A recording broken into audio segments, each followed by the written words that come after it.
I'm excited to dive into some fascinating tales from the internet's most honest confessional, the subreddit where people share their stories of questionable behavior, and we get to decide if they're being a jerk.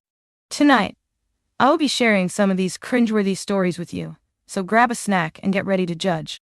Am I the butthole for refusing to name our child after my father-in-law? I met my wife 7 years ago, and early in our relationship, I vaguely remember her mentioning that she wanted to name her son after her father. I thought it was a sweet gesture and a reflection of the high regard she had for him. At the time, I didn't know her father well enough to form my own opinion, but I assumed he must be a great man if she wanted to honor him in that way. Fast forward to present day. She's pregnant with our first child. As a boy, she wants to name him after her father. I'm now very familiar with the man, and have since discovered he's not a good person. He's verbally abusive to his wife, and a recently reformed alcoholic who, during his battle with addiction, made some deeply poor choices that affected his family. The only reason he quit drinking in the past 2 years is due to personal medical issues that literally prevents him from doing so. He also holds harmful views, frequently telling the parents of his existing male grandchildren not to raise weaklings or wimps, paraphrasing, whenever he sees the boys doing something he deems feminine. And this is just scratching the surface. I told her I'm absolutely not okay with naming our child after her father. She's very upset, saying, "How could you?" and accusing me of flipping the script on her since I've known her intentions since the very start. To be fair, she mentioned it to me once early in our relationship, and I had mostly forgotten about it over the years. Secondly, I never actually agreed to it. I just said I thought it was a nice gesture at the time. I asked her why she would want to name our child after a man whose values we've both acknowledged are so different from ours, or after a grandparent she's intentionally kept at a distance, by her own admission, to protect her peace and mental health. She's only recently increased contact with him because of his health scare and her pregnancy. I'm genuinely astounded by her digging her heels in at this. Am I the butthole for refusing to name our child after an AITA? Now let's check out some of the comments on this post. Not the butthole. Here's the deal. Naming a child is a very important partnership task. Tell your wife that you both have to be okay with the name whatever it is. And then each of you have infinite vetoes. That you're vetoing her father as a name. 100%. Taught what? But then she's welcome to say no to anything you come up with until you find one that's mutually workable. That's fair. That's reasonable. And I agree with you that your wife seems a bit off course in her sailing through reality if she thinks naming a child after her father is a good idea. Am I the butthole for refusing to name our child after an AITA? No. Particularly when the in question is a close family member. Too many bad associations and whatnot. Think you need to keep plugging away at her on this. Not the butthole. Not the butthole. Any chance you can get her into a therapist pronto? Kids, even adult kids, long for approval of their parents. She most likely has daddy issues and needs to work through them. The sooner the better. Considering he has an issue with any of his other grandsons doing anything he deems feminine, I'd worry if he would be harder on a child named after him. She's setting her kid up for a lot of bad experiences with the rest of the family. Exactly. The OP's wife is not realizing the weight that this child of theirs will carry for the rest of his life. And now for the next story. Am I the butthole for refusing to let someone else use my address? My partner's sibling, A, adores their distant relative, B, and wants to help B's kid get into an elite public school in our district. A and B live outside this district. A is our landlord and we pay fair rent. A is pressuring us to allow B to use our address so the kid can go to this school, assuming kid scores high enough on the admissions test. A decided to loop us into a text convo with B and put us on the spot asking if they can do this instead of asking us separately about this first. My partner and I are in professions that are subject to background checks and ethical codes, and my understanding is that schools these days are much stricter about residency requirements. I don't want to put our professions in jeopardy. Am I the butthole for saying no? Now let's check out some of the comments on this post. This is so many people removed. It's ridiculous for them to even ask. If B wants their kid to go to a particular school, B needs to move to the district. This is the kind of amateur fraud that is so easy to detect. They're idiots to think they can get away with it.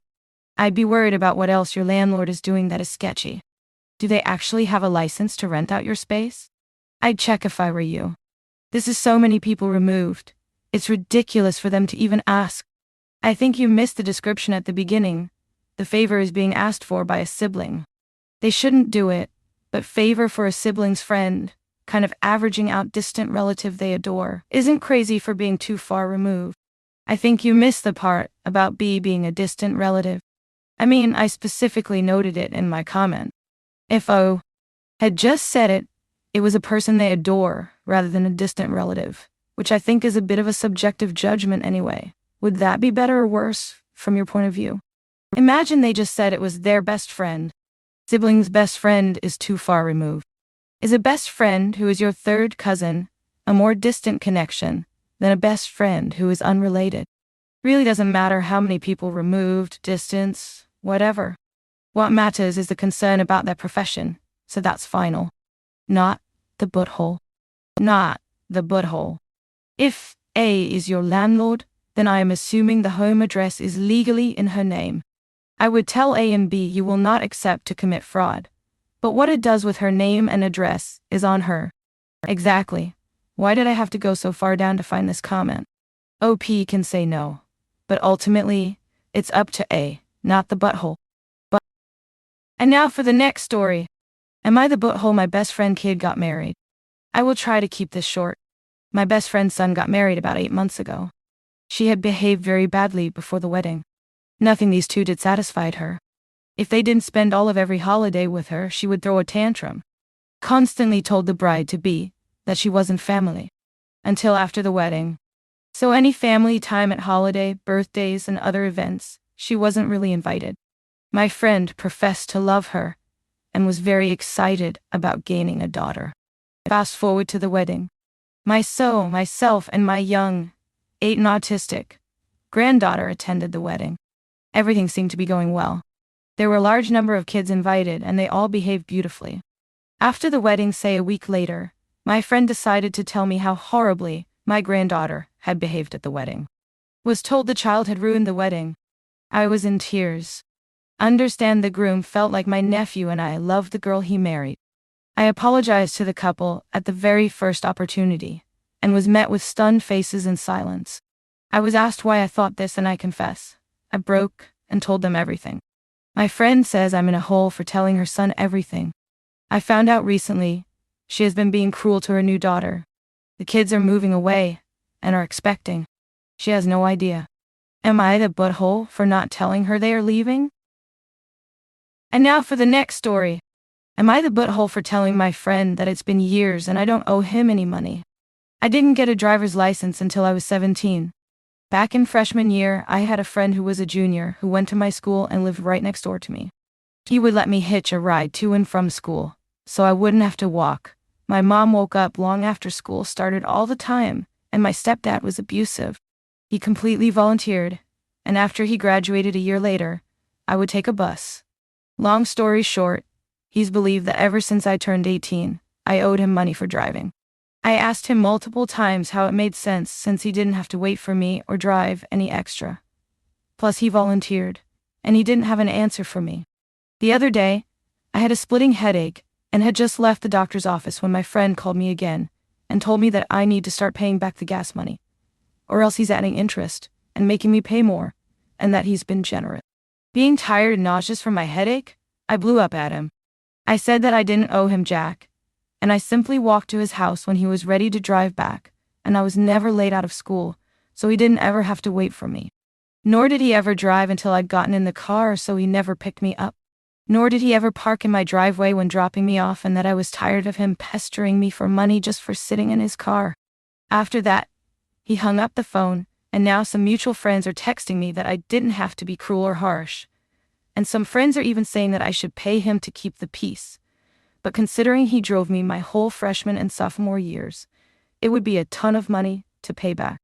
My head is still pounding, and the yelling definitely didn't help, so my husband is currently telling me to lay down.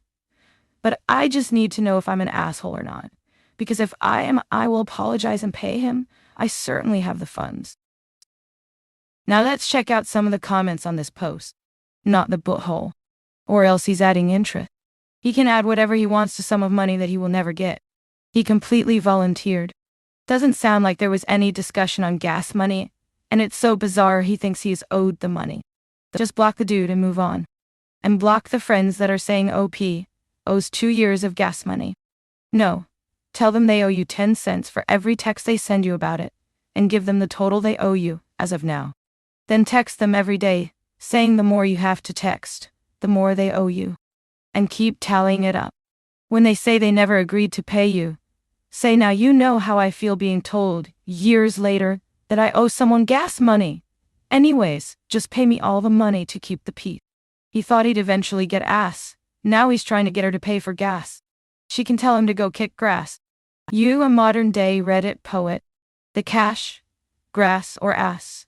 Nobody rides for free bumper stickers were around in the 1970s. I think it was gas, grass, or ass, not cash. You mean he's trying to get him to pay for gas? According to another post they made, OP's a 35-year-old man. Yeah, my bad. I've probably been on Am I the Butthole too much today, and the stories are starting to run together. And now for the next story.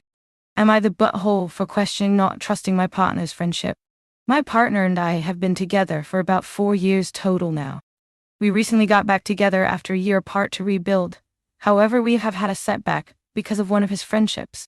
For preface, all his friendships when we first got together were with women he had slept with, and he maintained inappropriate friendships with them during the beginning of our relationship.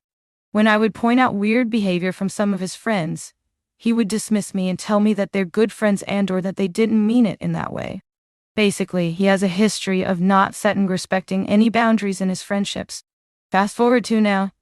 He has a friend that he has had since childhood. I have never met her before. However, they grew up together and were very close. They haven't seen each other in a few years either. With the history of his friendships, I find it extremely hard to trust this one, though he says that they've been friends forever and he doesn't see her in that way and never has. I stumbled across a few of their messages, one of him sending a selfie of him in his new glasses, and her replying cute. They play games together, and there's been a few times she's asked if he's free to play games, either with heart emojis or kissy face emoji. I get it sounds so childish to be bothered by this, but I can't help but feel like this is just inappropriate. He said that I'm delusional, and that this is how they were since they were kids. I understand having a long friendship with someone. However, I feel that once a partner is introduced, maybe you shouldn't be texting like that. Some may have comments about my agreeing to rebuild a relationship with him considering his previous behavior, but I really just want to know if I'm overstepping, or if my feelings are valid. Like and subscribe for more awesome daily Reddit content. And don't forget to hit the bell to get notified when I upload new videos.